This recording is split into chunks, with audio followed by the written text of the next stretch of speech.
Assalamualaikum, hai semua. Nak tak belajar macam mana nak buat orange upside down cake ni yang sangat-sangat gebu dan sedap? Jom kita mula. Mula-mula sekali, kita ambil 3 biji buah oren dan potong halus nipis-nipis macam ni. Kalau orange tu ada biji, boleh buang biji. Yang ini saya beli oren yang tak ada biji. Dekat atas api yang perlahan, kita didihkan air dan juga masukkan gula caster.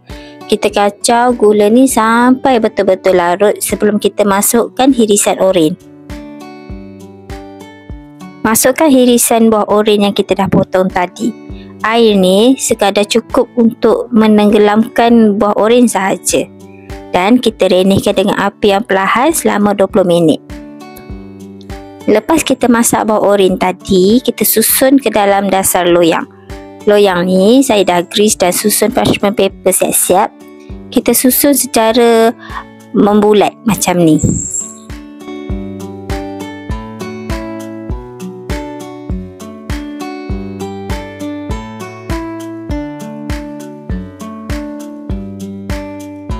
Dalam mangkuk adunan yang lain, boleh pukul mentega dan gula caster. Mentega ni pilih yang pure butter dan tanpa garam ya, barulah rasa kek kita itu lebih lemak.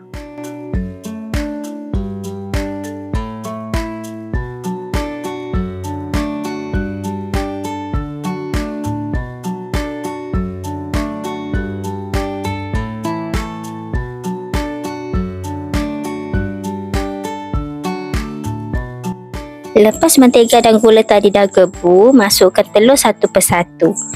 Ini kerana kita tak nak kita punya adunan nanti pecah kalau kita masukkan semua telur serentak.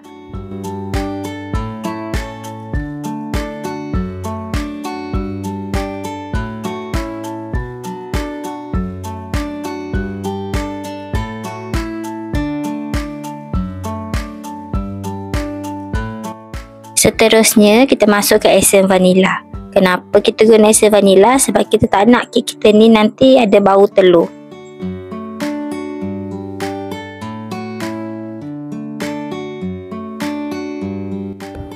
Lepas tu, kita masukkan parutan kulit oren pula.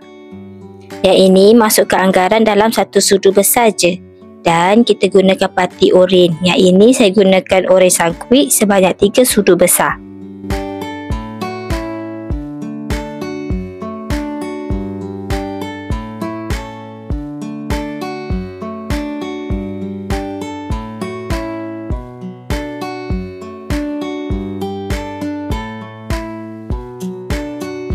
Lepas adunan dah sebati, kita masukkan tepung kek. Tepung kek ni kita pukul berselang-seli dengan susu segar.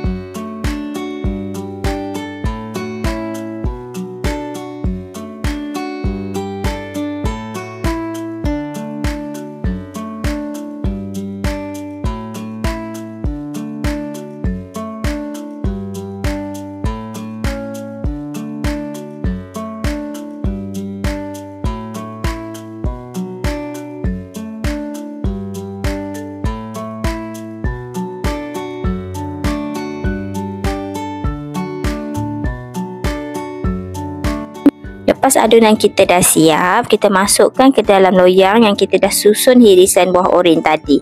Dan kita ratakan bahagian permukaan atas adunan.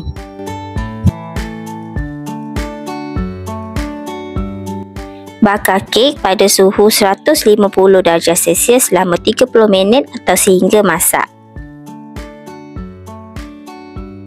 Lepas kek dah masak, keluarkan daripada oven dan ambil pisau kecil. Kita letak dekat bahagian tepi kek supaya ada rongga untuk senang kita keluarkan kek nanti. Perlahan-lahan nanti cabut je parchment paper dan terbalikkan kek.